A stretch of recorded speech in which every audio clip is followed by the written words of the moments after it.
नमस्कार साथियों। देखिए मित्रों, हम आरपीसी सेकेंड ग्रेड का जो फर्स्ट पेपर है जीके का, इसमें अभी अध्ययन कर रहे हैं। और ये वाले टॉपिक आपके कंप्लीट हो चुके हैं। इसमें सभ्यता स्थल से संबंधित, उसके बाद Gurjar Pratihar, Chauhan of Ajmer, relation with Delhi सल्तनत में हम मेवाड़ पढ़ चुके हैं, रणथंबोर पढ़ चुके हैं। अब हम जालोर वाला टॉपिक है ये कंप्लीट करेंगे। कोई बहुत ज्यादा बड़ा टॉपिक नहीं है। और इसमें भी जो शुरू वाले शासक हैं, हालांकि यहाँ का जो सबसे महत्वपूर्ण शासक है वो अंतिम शासक है कानड़देव चौहान। जैसे हमने रणथंबोर में पढ़ा था कि अंतिम शासक हमीरदेव चौहान, तो वैसे ही जालोर का जो अंतिम शासक है वो है कानड़देव चौहान। तो चूंकि ये जो इनका गोत्र लगाते थे वो थे कानड़देव सोनगरा, तो सोनगरा चौहान थे। ये सब चौहान हैं, हमीरदेव चौहान, कानड़देव चौहान। तो शुरू में मैंने आपको बता दी थी कि चौहानों की शाखाएं कहाँ कहाँ थी।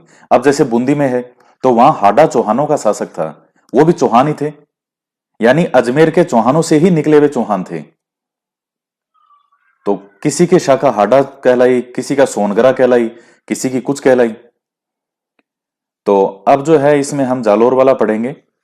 और जो लास्ट हमारी क्लास हुई थी उसमें मैंने आपसे एक क्वेश्चन पूछा था कि इल्तुतमिश ने रणथंबोर के किस शासक को अपने दिल्ली बुलाया था और उसे विष दे दिया था, धोखे से जहर दे दिया था। तो काफी विद्यार्थियों ने जो है उसका जवाब दिया था वीर नारायण, उसका बिल्कुल सही उत्तर था और सभी ने सही उत्तर ही बताया था।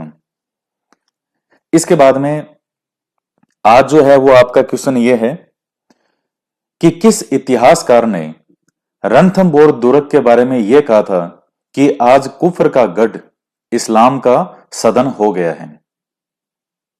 आज कुफर का गढ़ इस्लाम का सदन हो गया है या घर हो गया है, यह किस इतिहासकार ने कहा था। तो यह आपको कमेंट करके बताना है। और तो आज हम जालोर पढ़ते हैं। और एक जो है पहले ही आपको बता दूं मैं, अब ये जालोर वाला होने के बाद में 6 टॉपिक आपके बचेंगे राजस्थान और मुगल वाले।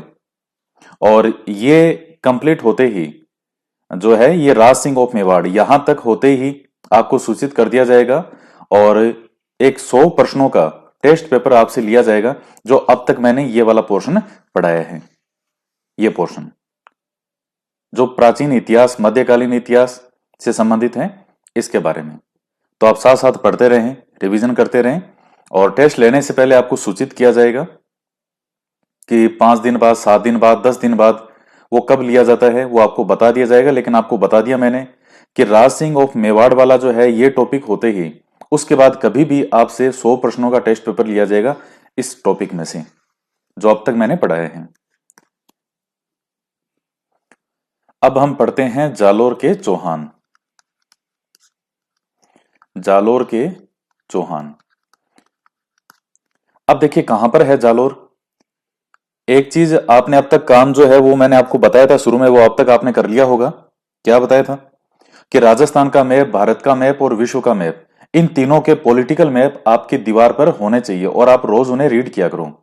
क्योंकि देखिए मैं एक चीज आपको पहले ही बता दूं, आपके जीके में 100 क्वेश्चन आएंगे। और जो सेकंड पेपर है, जो एसएसटी के विद्यार्थी हैं उनके भी उसमें 8 अलग अलग सब्जेक्ट हैं। उसमें भी हिस्ट्री, ज्योग्राफी, पॉलिटिकल, ये सब जुड़े हुए सब्जेक्ट हैं। अगर आप मैप रीडिंग नहीं करते हैं तो कम से कम 7-8 के करीब, कम से कम 7-8 क्वेश्चन ऐसे होंगे जो पूरी तरह से मैप आधारित आपकी परीक्षा में आएंगे। अगर आपने मैप रीड नहीं कर रखा है और ये जो फर्स्ट पेपर है जीके वाला, कम से कम 2 से 3 क्वेश्चन तो आप इसी के अंदर ही मान के चलो जो मैप से संबंधित आएंगे। जैसे वो आपसे कोई भी क्वेश्चन बना देगा कि ये जो जिले हैं, इस जिले की सीमा किससे नहीं लगती, और अपनी तरफ से फिर से एक नया क्वेश्चन बना के दे दिया। तो रोज जिलों को इतने अच्छे से देखा करो, इनमें जो भी स्थान लिखे हुए हैं उन सब स्थानों को रीड किया करो जैसे न्यूज़पेपर पढ़ते हो रोज। और 10 मिनट से ज्यादा का समय नहीं लगेगा। तो ये काम आपको रेगुलर करते रहना है, अपने डेली के 10 मिनट मैप रीडिंग में दिया करो। इसका लाभ जो मिलेगा वो कहीं अधिक मिलेगा, जितना आप सोच रहे होंगे उससे कहीं ज्यादा।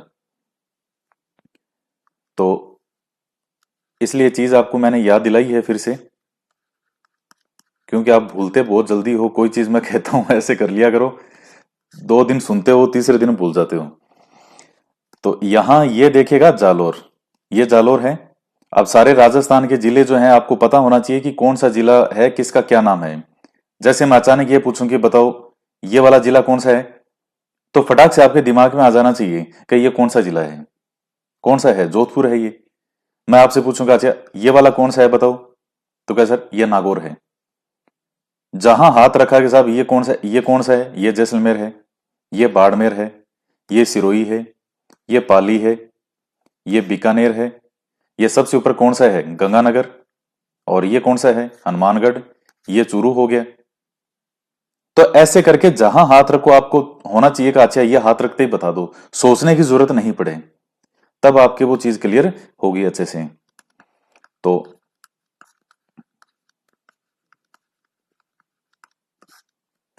जालोर के चौहानों की अगर हम बात करें तो 1181 ईस्वी से लेकर के और 1311 ईस्वी तक, इतने वर्षों तक है वो जालोर के चौहान शासकों ने जो है वो शासन किया। और राजस्थान के अंदर चौहानों की शाखाएं कौन कौन सी थी मैंने आपको शुरू में बताई थी। ये अजमेर, तो पहले ये जो इधर थे नागौर की तरफ अहित छत्रपुर, तो यहां से ही ये पूरा इनका क्षेत्र था। फिर अजमेर इन्होंने राजधानी बना ली थी, तो इनको हम अजमेर के चौहान शासक कहते थे। सपालक्ष के चौहान, शाकंभरी के चौहान, अहित छत्रपुर के चौहान, जांगल प्रदेश के चौहान, कुछ भी कहो चाहे, इतने नाम थे इस क्षेत्र के आधार पर। और ये जो अजमेर के चौहान शासक हैं इनसे ही अलग अलग शाखाएं निकली, और इन्हीं से ही एक शाखा निकली थी नाडोल की। पाली में पड़ता है यहां पे नाडोल, नाडोल के चौहान थे। और इन्हीं नाडोल के चौहानों में से एक व्यक्ति आता है जिसका नाम है कीर्तिपाल चौहान। कीर्तिपाल चौहान, इसके पापा का क्या नाम था, अलहण। अलहण, यह नाडोल का चौहान शासक था अलहण जो है, और अलहण ने 1163 ईस्वी तक शासन किया था। इसके बाद में कीर्तिपाल चौहान का नंबर आता है। अभी मैं नाडोल की बात कर रहा हूं, पाली में पड़ता है नाडोल। अब जब आप मैप देखोगे तो यह नाडोल नाम निश्चित रूप से आपको उसमें लिखा दिखेगा। तो जब ये, क्योंकि ये जो जिलों के नाम है ये तो अब जाकर के हुए हैं, पहले कहां जिलों के नाम होते थे, पहले सीधा ही बोलते थे सिवाना।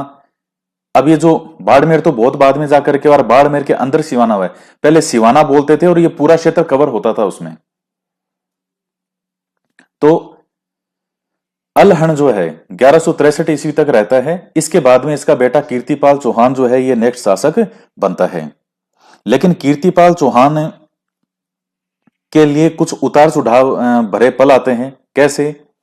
मेवाड़ के अंदर जब मैंने आपको मेवाड़ पढ़ाया था तो मैंने आपको उसमें एक दो जगह ये पॉइंट बताया था कि जब मेवाड़ का जो शासक है वो सामंत सिंह बनता है, सामंत सिंह, तो उस समय कीर्तिपाल यहां आक्रमण करेगा मेवाड़ पे। क्योंकि थोड़ा सा ऐसा भी आता है कि जो मेवाड़ के सरदार थे दूसरे जो, वो सामंत सिंह से ज्यादा खुश नहीं थे। तो इस मौके का लाभ उठाता है कीर्तिपाल, और यह देखता है कि मेवाड़ की हालत अभी ठीक नहीं है और इसने आक्रमण कर दिया। अब चूंकि आक्रमण करके ये गद्दी पर बैठ जाता है एक बार के लिए, तो 7-8 वर्षों तक ये यहां रहेगा।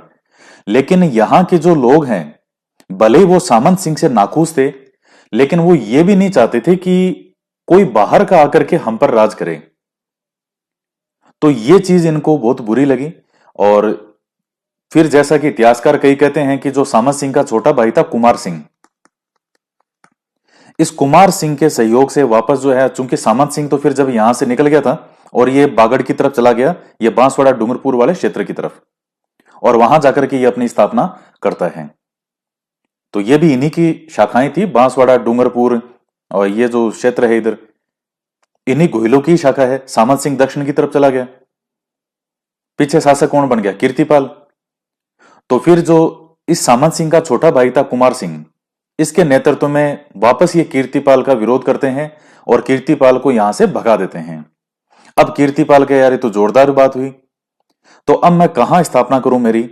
तब इसको ये चीज यहां जो है जगह नजर आती है कि जालोर, और जालोर में आकर के और ये अपनी चौहान वंश की नींव स्थापित करता है। तो सुवर्णगिरी पहाड़ी है यहां पे, सुवर्णगिरी या सोनगिरी भी कहा जाता है। देखिए, एक नाम आता है स्वर्ण नगरी। स्वर्ण नगरी कहा जाता है जैसलमेर को, लेकिन मैं नाम लिख रहा हूं सुवर्णगिरी या सोनगिरी। तो चूंकि इस पहाड़ी पर जो है वो दुर्ग स्थित होने के कारण, और यहाँ जो है ये लोग वगैरह जो यहाँ ये आते हैं चौहान, तो इनके इस पर रहने के कारण, दुर्ग बनाने के कारण ये सोनगरा चौहान कहलाते हैं। तो इसलिए यहां से ये सोनगरा चौहानों की नींव स्थापित होती है कीर्तिपाल चौहान 1181 ईस्वी से। ये सन आपको ध्यान में रखना है। अब देखिएगा, कीर्तिपाल के बाद में कई शासक आएंगे, और लास्ट का जो इनका अंतिम शासक है वो कौन है? कानड़देव चौहान। तो कीर्तिपाल चौहान के बारे में मैंने आपको कुछ मेन मेन चीजें हैं वो बता दी, और ज्यादा कुछ इसके कीर्तिपाल के बारे में नहीं है। आपसे यही पूछेगा कि जालोर के सोनगरा चौहानों का स्थापनकर्ता कौन कहलाता है? तो कीर्तिपाल चौहान। इसके अलावा जो नैणसी है, इतिहासकार जो है, जो मारवाड़ के शासक थे जसवंत सिंह, औरंगजेब के समय की बात है, तो उनका दरबारी विद्वान था नैणसी, मुहरनोत नैणसी। तो ये जो है, इसको कीर्तिपाल चौहान को कित्तू एक महान शासक कह करके संबोधित करता है। कित्तू एक महान शासक। तो थोड़ा सा वैसे ये दो चार चीजें हैं, ये आप ध्यान में रख लेना, इसके बारे में इतना सफिशिएंट है, और ज्यादा इसके बारे में नहीं आता। इसके बाद में हम बात करते हैं कीर्तिपाल के बाद में, देखिए आएगा समर सिंह। मैं पहले नाम लिख देता हूं कीर्ति, और ये प्रारंभिक शासक जो है ये बहुत महत्वपूर्ण है। मैं महत्वपूर्ण इनको इसलिए कह रहा हूं क्योंकि आपके अलग से टॉपिक मेंशन है दिल्ली सल्तनत के साथ जालोर। तो दिल्ली सल्तनत के साथ में आप जो लास्ट वाला शासक है उसका तो सब पढ़ते हैं, क्या क्या कहानियां हुई, इसके बेटे की क्या जो लव स्टोरी थी, क्या प्रेम कहानी थी, अलाउद्दीन की बेटी जो होती है फिरोजा, वो कानड़देव चौहान के बेटे वीरम से प्रेम करने लगती है, एक तरफा प्रेम। ये चीजें सबको पता है, सबने सुनी का, अच्छा ये है ये है। लेकिन जो प्रारंभिक शासक हैं, ये 95% विद्यार्थियों का पॉइंट कमजोर रह जाता है, इस पर वो ज्यादा ध्यान नहीं देते। तो इसलिए आपको अच्छे से इस पॉइंट पे ध्यान देना है। कीर्तिपाल के बाद में अगर हम बात करते हैं तो यहां है समर सिंह। कीर्तिपाल के बाद ये 1181 ईस्वी में स्थापना करेगा जालोर के चौहानों की, और ज्यादा समय तक तो ये नहीं है, 1182 तक का इस समय इसका माना जाता है। यहां मैं दिल्ली बना देता हूं। दिल्ली के बारे में आपको पता है कि दिल्ली के जो शासक हैं, यहां सल्तनत काल की स्थापना कब होती है? 1206 ईस्वी में, और 1206 से लेकर के 1526 तक। तो कीर्तिपाल के समय अगर आपसे पूछे कि बताओ दिल्ली का सुल्तान कौन था उस समय, तो सुल्तान तो दिल्ली का उस समय कोई नहीं है, सल्तनत काल की स्थापना तो 1206 से होगी। इसके बाद में हम बात करते हैं समर सिंह के बारे में। समर सिंह जो है वो 1182 से लेकर के और 1205 ईस्वी तक रहता है। अब क्या समर सिंह का भी कोई संघर्ष है क्या इनके साथ? कोई संघर्ष नहीं मिलेगा आपको। क्यों? क्योंकि ये हालांकि वैसे सुल्तान के रूप में संघर्ष नहीं है, थोड़ा सा ये चीज आप ध्यान में रखिएगा, सुल्तान के रूप में यहां कोई नहीं है। हालांकि जो अजमेर का मैंने आपको बताया था, जो मोहम्मद गोरी का युद्ध होता है तराइन का पृथ्वीराज चौहान के साथ, तो दो युद्ध हुए थे 1191 और 1192। तो 1192 ईस्वी के अंदर पृथ्वीराज चौहान की मृत्यु हो जाती है, और 1192 में जब गोरी वापस जाता है तब अपने प्रतिनिधि, अपने गुलाम कुतुबुद्दीन ऐबक को यहां पर छोड़ के चला जाता है कि तुम इन राज्यों की देखरेख करना, संरक्षण में, तुम्हारे संरक्षण में है। तो 1192 से लेकर के और 1206 का जो समय है उसमें कुतुबुद्दीन ऐबक केवल एक गुलाम के रूप में, एक प्रतिनिधि के तौर पर मोहम्मद गोरी का प्रतिनिधित्व यहां करता है। और 1206 में कुतुबुद्दीन ऐबक एक स्वतंत्र शासक के रूप में, एक स्वतंत्र सुल्तान के रूप में यहां दिल्ली सल्तनत की स्थापना करेगा। तो यह चीज आपके क्लियर होनी चाहिए जब इतनी हमने चीजें समझी हैं। तो अब इस समर सिंह के समय की क्या बात है? समर सिंह गद्दी पर बैठता है कीर्तिपाल के पश्चात। तो अब समर सिंह जो है, इसके बारे में एक दो चीजें हैं, हालांकि दिल्ली सल्तनत के संदर्भ में कोई ऐसा कुछ नहीं है, क्योंकि उस वक्त दिल्ली सल्तनत की स्थापना होती नहीं है। और कुतुबुद्दीन ऐबक भी जो है वो भी एक संरक्षक के तौर पर था यहाँ पे, लेकिन वो भी इधर ध्यान नहीं दे पाया। वो क्योंकि उसको इधर के एरिया पर इधर ध्यान रखने की ज्यादा आवश्यकता थी, इधर बिजी था वो।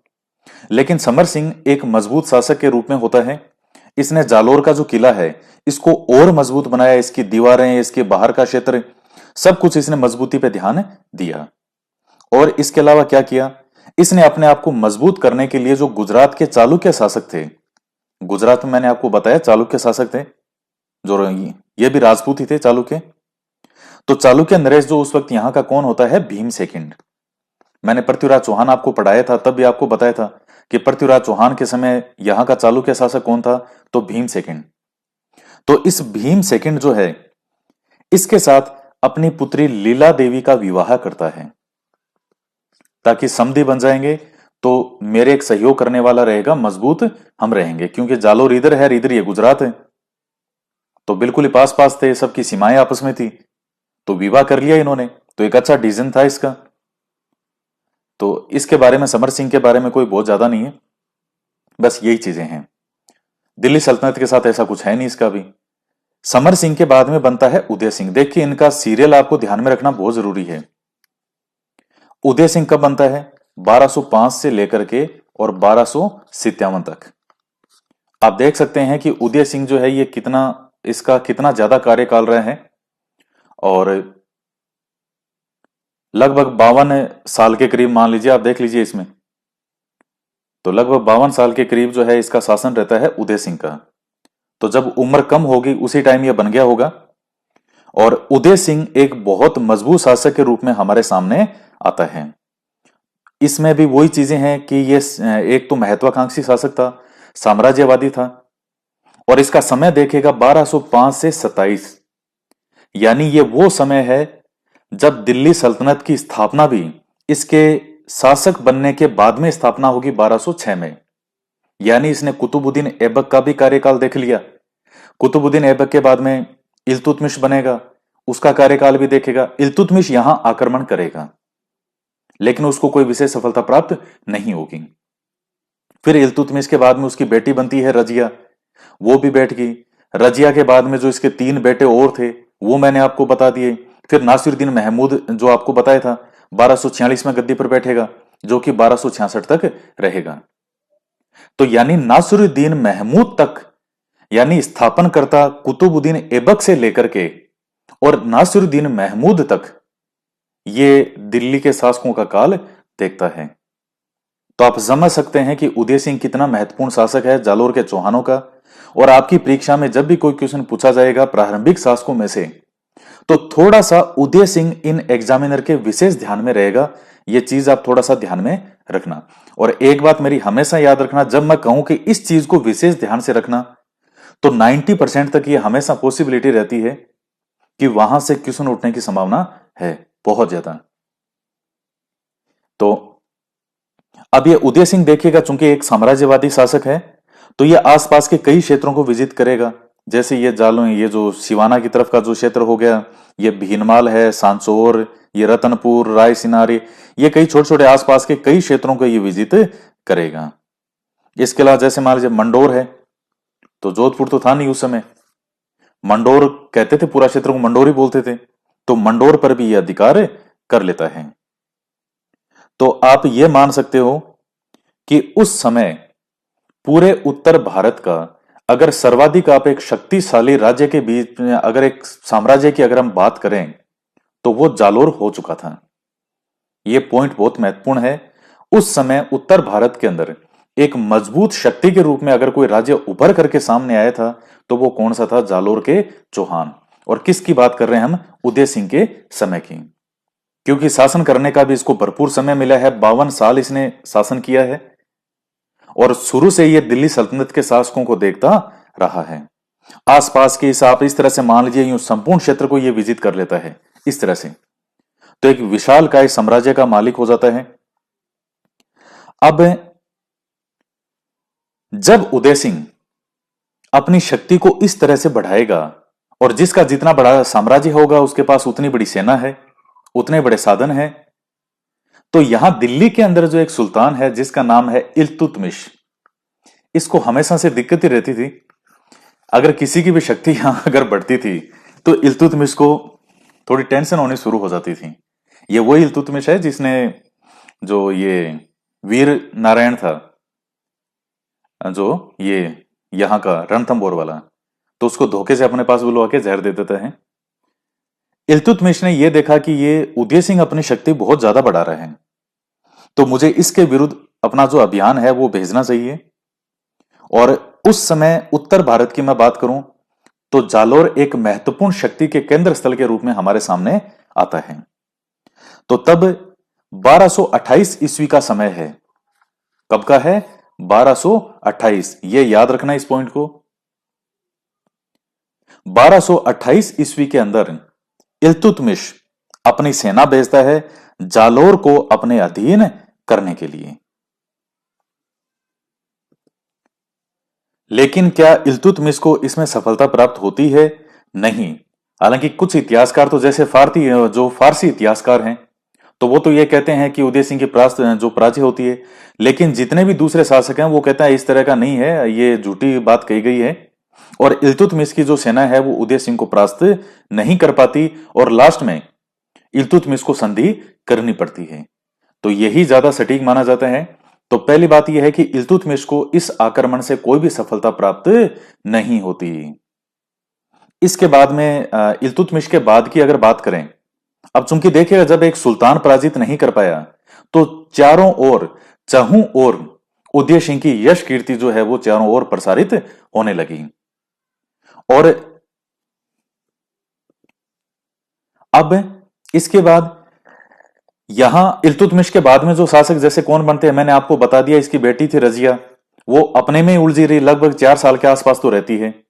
फिर वो छोटे छोटे से और बनते हैं, वो उनका भी कुछ नहीं बैठता। जो दोबारा आक्रमण होगा उदय सिंह के समय जालोर पर, वो कब होता है? 1254 ईस्वी में। यह ध्यान में रखिएगा आप।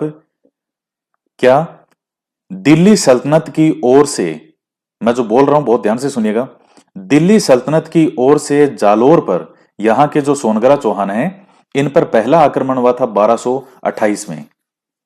और आप भी जानते हैं कि इल्तुतमिश का जो कार्यकाल है वो कब से कब तक था? 1210 से लेकर के 1200 लगभग 36 तक। तो 1228 में इधर यही था इल्तुतमिश। यह आक्रमण करता है यहां जालोर पर, लेकिन इसको सफलता प्राप्त नहीं हुई। अब दोबारा जो आक्रमण होगा वो लगभग 1254 ईस्वी में। मैं ये बार बार इनके साथ लगभग इसलिए बोल रहा हूं, मैंने आपको पहले भी ये बात बोली थी, 15वीं शताब्दी से पहले हमारे यहां इतिहास लेखन की कोई परंपरा नहीं थी। राजपूत शासकों में कोई इतिहास लेखन नहीं होता था। कोई इक्के दुक्के कोई मिलते थे साथ में जो इनके होते थे कवि, पर वो भी इतिहास लेखन की बजाय दूसरी जो चीजें थी, साहित्य वगैरह लिखना, इस तरह की चीजों पर ज्यादा ध्यान देते थे।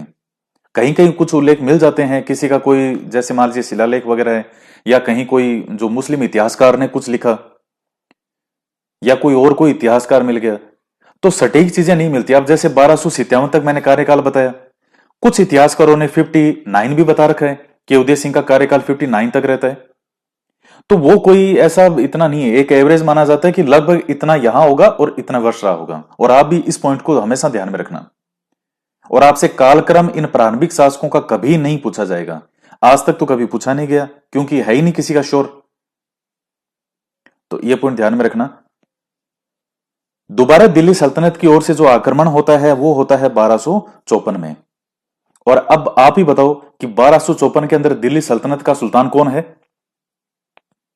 भाई कौन है? तो 1246 में मैंने आपको बताया नासिरुद्दीन महमूद बन गया था, जिसका योग्य प्रधानमंत्री था बलबन। तो वो यहां आक्रमण करेगा 1254 में उदय सिंह पर, लेकिन वही बात है कि नासिरुद्दीन महमूद को भी सफलता प्राप्त नहीं होता और वो भी इसमें असफल हो जाता है, और उसको भी कोई यहां जो है वो सफलता प्राप्त नहीं हुई। तो इसके बाद में फिर 1200 ये आक्रमण हुआ था 1254 में, और इसके थोड़े समय बाद में कहीं 57 लिखा आता है, कहीं 59 लिखा आता है, उदय सिंह की मृत्यु हो जाती है। तो जब उदय सिंह की मृत्यु होती है तो आप समझ सकते हैं कि जालोर एक मजबूत रियासत के रूप में ये अपने पीछे छोड़ के गया था। और दशरथ शर्मा जो है वो भी ये कहते हैं कि उदय सिंह की मृत्यु के समय जालोर उत्तरी भारत में संभवतया सबसे यानी सर्वाधिक शक्तिशाली राज्य था। तो ये पॉइंट आप ध्यान में रखिएगा। और जो दशरथ शर्मा है वही उदय सिंह की मृत्यु का सन है वो 59 मानते हैं, बाकी सारे इतिहासकार 57 मानते हैं। तो आपसे कोई ऐसे सनमान नहीं पूछेगा, ये तो मैं पॉइंट आपको बता रहा हूं, सुन लो बस। कुछ चीजें सिर्फ सुनने की होती है, बाकी वो ज्यादा उसमें एग्जाम के पॉइंट ऑफ व्यू से सनमान नहीं होता। उदय सिंह हो गया। तो आपको पहला जो मैंने शासक बता दिया कीर्तिपाल, कीर्तिपाल के बाद में समर सिंह, इसके बाद में तीसरा है उदय सिंह। ये सीक्वेंस आपको ध्यान रखना पड़ेगा, वो आपसे सीक्वेंस पूछेगा। और चौथा जो शासक है वो है चाचिक देव। कौन सा? चाचिक देव। और ये कब से कब तक रहेगा? 1257 ईस्वी से लेकर के और 1282 ईस्वी तक। तो मैं यहां पे लिख देता हूं चाचिक देव।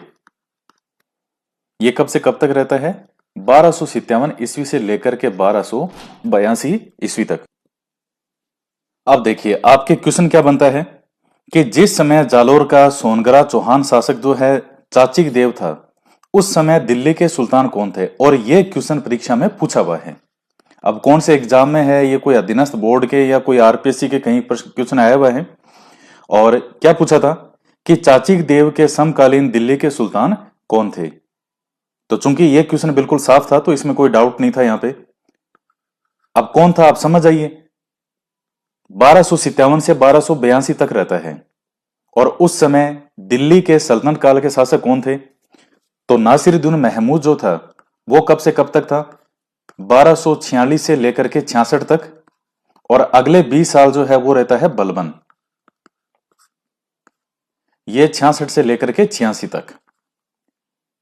तो अब आप देख लीजिए कि 1257 से 82 तक ये था, तो 57 से 82 में दोनों सुल्तान आ गए, नासिरुद्दीन महमूद और बलबन।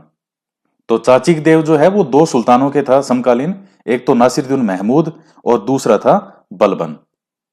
अब आपके ये क्वेश्चन ये आ सकता है कि तो क्या फिर इन सुल्तानों से इसका कोई संघर्ष होता है? नहीं, कोई संघर्ष नहीं हुआ। क्यों? क्योंकि 1257 में चाचिक देव गद्दी पर बैठता है। ये इसका तो शुरू का समय है कि 1257 में यह गद्दी पर बैठा, लेकिन नासिरुद्दीन महमूद जो सुल्तान है इसका यह अब अंतिम समय की ओर ये जा रहा है। 57 से फिर 60 66, तो थोड़े वर्षों तक और रहेगा। जीवन का अंत जो है वो महमूद का कोई अच्छा नहीं निकला था। और क्योंकि पूरी तरह से प्रभाव जो है वो किसका था? बलबन का था। और नासिरुद्दीन महमूद जो है वो बलबन के सामने केवल एक कठपुतली की तरह था, इसके अलावा कुछ नहीं। और इसी बलबन ने ही इसको बनाया था सुल्तान। और लास्ट के दिनों में महमूद की हालत वैसे ही काफी खराब थी, तो ये कोई इधर ध्यान नहीं दे पाया और ना कोई इसमें इतनी हिम्मत बची थी कि अब ये कुछ इस तरह का डिसीजन ले। अब बात करते हैं बलबन की। तो बलबन के समय की अगर बात करें तो वो भी जैसे मंगोलों के आक्रमण बहुत हो रहे थे उस समय, तो उनके आक्रमणों को रोकने में उलझा रहा, बंगाल उसको जीतने में लगा रहा। तो बलबन भी जो है वो उस समय इधर जालोर पर कोई विशेष ध्यान नहीं दे पाया।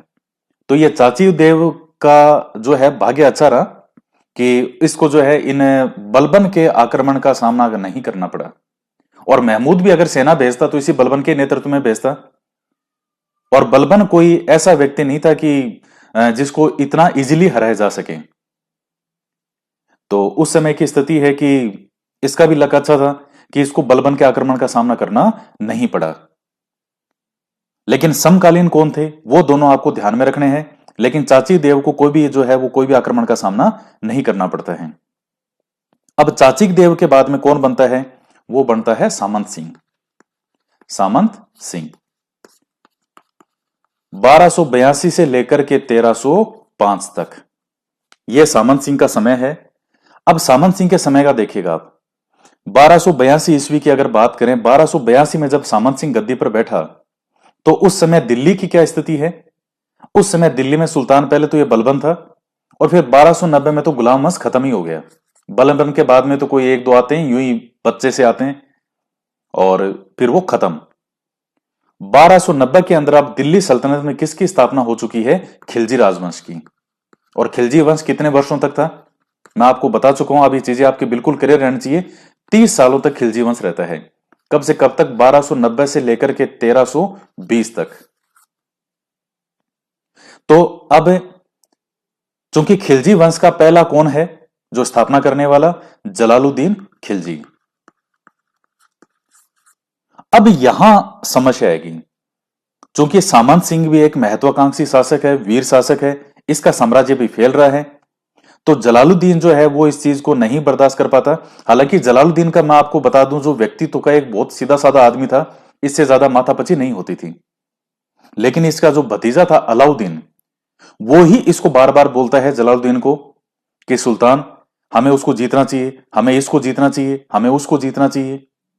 तो जो सारे काम थे मेन, वो तो थे अलाउद्दीन के। नाम आ रहा था किसका? जो सुल्तान है उसका आएगा, जलालुद्दीन का। जैसे कि वही बात है कि इससे पहले की अगर बात करें नासिरुद्दीन महमूद के समय, गुलाम वंश का जो था, तो काम तो सारे करने वाला था बलबन, लेकिन सुल्तान था नासिरुद्दीन महमूद, तो नाम उसका आ रहा था और हकीकत में कर कौन रहा था? बलबन।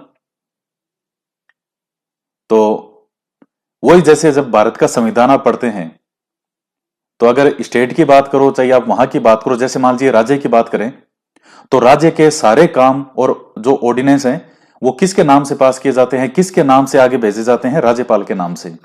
लेकिन हकीकत में करता कौन है? उनको डिसीजन लेने वाला कौन है? सीएम और उनकी मंत्रिपरिषद, मुख्यमंत्री और मंत्रिपरिषद, लेकिन नाम हमेशा राज्यपाल का आता है। तो वैसी ही वो चीज यहां है।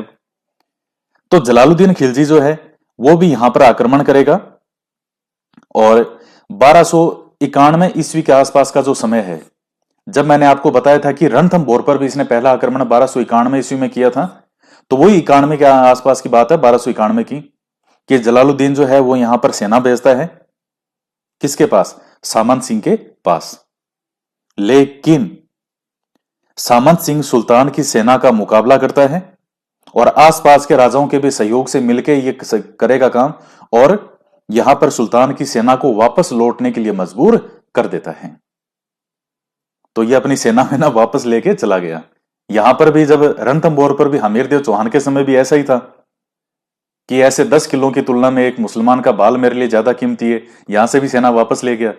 यहां से भी सेना इसको वापस ले जानी पड़ी, क्योंकि यहां ये सामंत सिंह का मुकाबला नहीं कर सके। इधर एक बाघेल शासक का नाम आता है, आपको नहीं ध्यान में रखना है, लेकिन एक बाघेल शासक है इधर का ही, गुजरात की तरफ का ही आता है, सारंगदेव। क्योंकि छोटी छोटी पता नहीं कितनी रियासतें थी। जब आजाद भारत आजादी के समय आप देखते हैं कि 565 रियासतें, और वो भी तब है जब कम से कम 55 से 55 से 60% भाग तो ब्रिटिश भारत था। आज का जो हिंदुस्तान आप देखते हैं, उसको छोड़ करके 55 से 60% भाग को छोड़ करके जो भाग बचा है, उसमें 565 रियासतें थी, जिसमें राजस्थान की उस समय 19 रियासतों का नाम आता है। तो पता नहीं कितनी, हर थोड़ी थोड़ी दूर पे एक एक रियासत आती थी। तो एक बाघेल शासक का जिक्र आता है, सारंगदेव। उसकी सहायता से सामंत सिंह इसका मुकाबला करता है और इसकी सेना को वापस लौटने के लिए बातें कर देता है। यहां तक तो काम फिर भी हो गया, लेकिन अब समस्या शुरू कहां से होगी? जब यहां पर गद्दी पर, मैं इसको थोड़ा सा मिटा देता हूं, यह दिल्ली है, और यहां जलालुद्दीन खिलजी की मृत्यु कब होती है? 1290 से लेकर के 1296 तक रहता है ये, और 1296 के अंदर इसी जलालुद्दीन का भतीजा और दामाद अलाउद्दीन खिलजी, ये अपने चाचा की हत्या कर देता है, और हत्या करने के बाद स्वयं गद्दी पर बैठ जाता है 1296 में। और 1296 से लेकर के कब तक रहा ये? 1316 में। तो 20 साल तक गद्दी पर बैठता है अलाउद्दीन। अब जब अलाउद्दीन गद्दी पर बैठा, और यहां कौन है? सामंत सिंह है। और सामंत सिंह का कार्यकाल मैं आपको बता चुका हूं, सामंत सिंह का कार्यकाल आपको याद रखना है 1282 से लेकर के 1305 तक है। अच्छा, एक चीज का ध्यान रखिएगा, अच्छा मैं बाद में बता दूंगा वो चीज। अब ये सामंत सिंह इधर बैठा है और उधर अलाउद्दीन खिलजी गद्दी पर बैठा है। अब एक चीज आप ये देखिएगा, अलाउद्दीन आप जानते हैं कि कितना ज्यादा महत्वाकांक्षी और साम्राज्यवादी शासक था। जब इंडियन हिस्ट्री में पढ़ते हैं तब यह जिक्र आता है कि अलाउद्दीन खिलजी तो पूरा विश्व को विजेता करना चाहता था। जैसे किसने किया था? सिकंदर। ये अपने आप को सिकंदर सानी कहता था, यानी मैं दूसरा सिकंदर हूं और मैं भी विश्व विजय करूंगा। लेकिन इसका एक फ्रेंड होता है जो कि कोतवाल होता है, वो अलाउद्दीन को समझाता है, साहब ये फालतू विश्व विजय वाला ख्वाब आप छोड़ो, पहले इस भारत को ही विजित कर लो, इसी में ही आपको जोर आ जाएगा।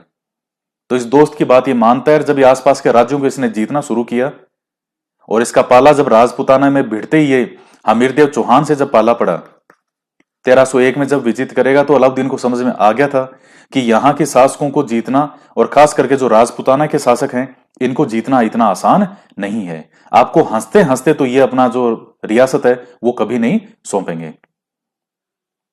और हालांकि राजस्थान में देखिएगा इतनी कोई जो रियासतों में आमदनी इतनी ज्यादा नहीं होती थी, होती तो थी लेकिन इतनी भी ज्यादा आमदनी नहीं होती थी जितनी इधर गुजरात और ये मालवा साइड में था।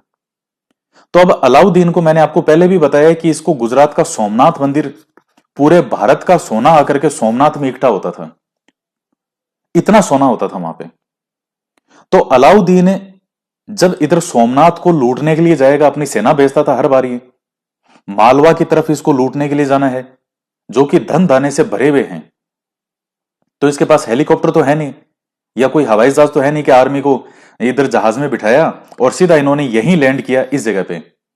इनको गुजरना तो इधर से ही पड़ेगा। जो रास्ते बने हुए हैं, जो रास्ते बने होते थे भाई जाओगे तो उधर से ही। आज मान लीजिए आपको जयपुर से जोधपुर जाना है, जैसे यहां ये जयपुर है और जयपुर से आपको जोधपुर जाना है, ये जोधपुर है, इधर जयपुर है। तो जयपुर से जोधपुर जो कई रास्ते बने होंगे, जो रूट बना होगा, जाओगे तो उसी से ही। अपनी मर्जी से कोई रास्ता थोड़ी बना लोगे साइड से कि मैं इधर से चला जाऊंगा। तो उसी तरह से यह बात है कि जब, और आज तो फिर भी इतने रास्ते हैं, इतने साधन है। उस समय तो एक रास्ते भी इतने नहीं होते थे, एक दो ही रास्ते होते थे मुश्किल से कि बस इधर से जाना है तो यही रास्ता है, इधर से ये रास्ता आएगा। तो अलाउद्दीन को अगर मालवा और इधर जाना है गुजरात, तो इसको राजस्थान की रियासतों से होकर के निकलना ही पड़ेगा। और राजस्थान की रियासतों में उस वक्त राजपूत शासक थे। और अलाउद्दीन के समय भी कौन से राजपूत शासक थे जो अपने समय के, अपने इतिहास में, अपने पूर्वजों में सबसे शक्तिशाली शासक के रूप में थे, उनका पाला इसे पड़ता है। खास करके जालोर और अगर इधर की बात करें ये रणथंभौर, सबसे शक्तिशाली चाहिए इधर के चौहान शासक और इधर वाले चौहान। अपने अपने चौहानों में सबसे जो शक्तिशाली शासक में है वो अलाउद्दीन के समय ही हुए थे। इधर सामंत सिंह का बेटा बनेगा अभी कानड़देव चौहान, उससे सामना होगा। तो चूंकि अलाउद्दीन के बारे में सभी ने सुन लिया था कि जो अलाउद्दीन है वो महत्वाकांक्षी है और आसपास के सब राज्यों को विजित कर रहा है, अपना जो चाचा है उसको भी मार दिया है, तो सामंत सिंह को एक चीज समझ में आ गई थी कि मैं जो है ये इसका सामना इतना नहीं कर पाऊंगा। और सब इन्होंने देख भी लिया था कि जिस तरह से अलाउद्दीन इन सब चीजों को विजित कर रहा है, आसपास के राज्यों को विजित कर रहा है, तो जब अलाउद्दीन गद्दी पर बैठता है तो अलाउद्दीन के गद्दी पर बैठते ही सामंत सिंह भी एक डिसीजन लेता है और अपने जीवित रहते ही अपने वीर पुत्र कान्हड़ देव को अपना उत्तराधिकारी घोषित कर देता है। और घोषित ही नहीं करता है, राज्याभिषेक भी कर देता है। अपने जीवन काल में ही अपने बेटे कान्हड़ देव को इसने राजा बना दिया, क्योंकि ये अपने बेटे की जो योग्यता है उसको देख चुका था। देखिए आप, कई बार आपको ये चीज लग सकती है कि उसका बेटा जब उसके साथ है, सामंत सिंह के साथ जब कान्हड़ देव है, तो उसको राजा बनाने की क्या आवश्यकता है। जब गद्दी पर इंसान बैठता है, राजगद्दी पे, और जब उसको पता है कि 100% ऑफ डिसीजन लेने वाला मैं ही हूं, मेरी एक हां से मेरा राज्य आबाद हो सकता है और मेरी एक हां से मेरा राज्य बर्बाद भी हो सकता है। जब इंसान गद्दी पर बैठता है उस वक्त वो एक अलग ही होता है, वो पुत्र के रूप में नहीं है। वहां एक स्वतंत्र डिसीजन होता है कि वो जो डिसीजन लेगा तो उसका जो फादर है, उसका पिता है, वो भी उसके डिसीजन को मानेगा। वहां उस व्यक्ति का व्यक्तित्व पूरी तरह से उभर करके सामने आता है। जब मैं आपको महाराणा प्रताप पढ़ाऊंगा तब मैं आपको यहां बताऊंगा कि जब महाराणा प्रताप ने अपनी नई राजधानी बना ली थी, उदयपुर में पड़ता है चावंड। तो जब महाराणा प्रताप ने उदयपुर में अपनी नई राजधानी चावंड बना ली, उसके बाद अकबर ने जो है वो हालांकि कोई संघर्ष महाराणा प्रताप का अकबर के साथ जब राजधानी चावंड बना लेता है 1585 के आसपास, 1585 के आसपास जब महाराणा प्रताप ने चावंड को अपनी राजधानी बना लिया, तो उसके बाद अकबर का और महाराणा प्रताप का कोई संघर्ष देखने को नहीं मिलता है। तो अब लेकिन ऐसा नहीं है कि अकबर ने कोई प्रयास नहीं किया, वो हालांकि उसका मूड ऑफ हो गया था कि यार ये मामला बैठता तो है नहीं, जब भी सेना भेजते हैं ये मिलते नहीं है, हमारे वाले सैनिक जो ही डेरा डाल के बैठते हैं ये पहाड़ों से आकर के आक्रमण कर देते हैं। तो उसका जो बेटा था जहांगीर, उसको वो कई बार बोलता है 1597 के अंदर महाराणा प्रताप की मृत्यु हो जाएगी। महाराणा प्रताप की मृत्यु होने के बाद में अकबर को एक आशा जगी कि क्या पता अब तो इनके जो वंशज थे वो उतने मजबूत नहीं है, तो ऐसा करो। जहांगीर को अकबर ने बहुत कहा, अरे तू जा अभियान लेके, तू जा अभियान लेके सेना लेकर के जा, महाराणा प्रताप की तो मृत्यु हो चुकी है, उसका बेटा अमर सिंह है, उसको जाके हरा, पराजित कर, अधीन कर पूरी तरीके से। जहांगीर को सब कोई इंटरेस्ट नहीं था। का पापा क्यों डिस्टर्ब करते हो, ये जहांगीर जो था ये नशेड़ी था बहुत बड़ा, अफीमची। दुनिया भर की सारे दिन सुरा और सुंदरी में म्यूजिक चलाओ, नृत्य प्रस्तुत करो हमारे सामने, मदिरा पान कराओ साहब, अफीम भी लेता था, लाओ अफीम लाओ मेरे वाली। तो ऐसा नशेड़ी आदमी वहां सारे दिन, इसको कहां इतना ये दिमाग में आता कि मैं कोई जीतूं इसको। 1605 में ज्यों ही अकबर की मृत्यु हुई और जहांगीर गद्दी पे बैठता है, गद्दी पर बैठते ही इसको यह एहसास हुआ कि मेवाड़ के अंदर अमर सिंह अभी मेरी तरह पूरी तरह अधीन क्यों नहीं है, ये स्वतंत्र कैसे है। आप समझ रहे हैं उस चीज को कि जब पिता अकबर गद्दी पर बैठा है और वो इसको बार बार बोलता है जहांगीर को, जा जा, ये नहीं आता। और जो ही अकबर की मृत्यु होती है 1605 में, जहांगीर गद्दी पर बैठते ही लगातार अभियान भेजेगा। जब मैं आपको महाराणा प्रताप पढ़ाऊंगा, आपके है टॉपिक में पूरा, उस समय आपको बताऊंगा ये लगातार एक के बाद एक अभियान भेजता है। और 1615 में जाकर के फिर वो जो ये अधीनता स्वीकार कर लेंगे और इनमें आपस में संधि हो जाएगी। तो इसलिए इनको लगता था कि हमारे बेटे के अंदर वो योग्यता है और इसलिए इसका गद्दी पर बैठना जरूरी है। और यही रणथंबोर के अंदर हुआ था कि जयसिम्हा ने अपने जीवित रहते ही अपने पुत्र हमीर देव का राज्याभिषेक कर दिया था, उसको गद्दी पर बैठा दिया था। देखिए कितनी समानता है जालोर में और यहां के चौहानों में। दोनों ही क्या थे, चौहान थे, जालोर वाले और रणथंबोर वाले। दोनों के ही जो पिता थे उस समय, हमीर देव चौहान का था जयसिम्हा और इधर इसका था कानड़ देव का था सामंत सिंह। दोनों ने जीवित रहते ही अपने पुत्रों को गद्दी पर बिठा दिया और दोनों के ही पुत्रों ने यह साबित किया कि उनके पिता का जो डिसीजन था वो बिल्कुल सही था। तो कानड़ देव गद्दी पर कब बैठता है, 1296 में, 1296 से 1311 तक। लेकिन चूंकि इसके पिता की मृत्यु 1305 में होगी सामंत सिंह की, इसलिए लिखने के लिए हम लिखते हैं 1305 से 1311 तक। तो कभी सन अगर इस तरह से 1296 में लिखा आ जाए कानड़ देव का, तो उस पर कोई आश्चर्य मत करना। उसका रीजन यह है कि कानड़ देव सामंत सिंह ने जीवित रहते ही अपने पुत्र का राज्याभिषेक कर दिया था।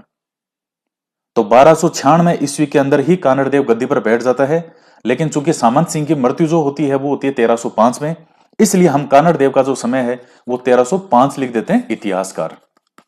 और कई जगह 1296 से 1311 भी लिखा आता है। तो दोनों ही सही हैं। हालांकि 1296 वाला तो पूरी तरीके से सही है क्योंकि गद्दी पर तो बैठ गया था ये।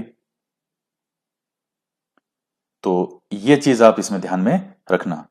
अब जब कानड़ देव गद्दी पर बैठ जाएगा, अब उसके बाद क्या संघर्ष इनका शुरू होगा, क्या समस्याएं आएगी, वो आक्रमण क्यों करेगा यहां पर अलाउद्दीन खिलजी जो है, और उसको कितना जोर आएगा इनको जीतने में। तो बड़ा ही शानदार टॉपिक है, बड़ा आपको मजा आएगा पढ़ के। तो नेक्स्ट जो क्लास है उसमें कानड़ देव के बारे में हम पढ़ेंगे और जालोर के चौहान शासक हैं वो समाप्त हो जाएंगे। तो आज के वीडियो में इतना ही। तो मिलते हैं नेक्स्ट वीडियो में। जय हिंद, जय भारत।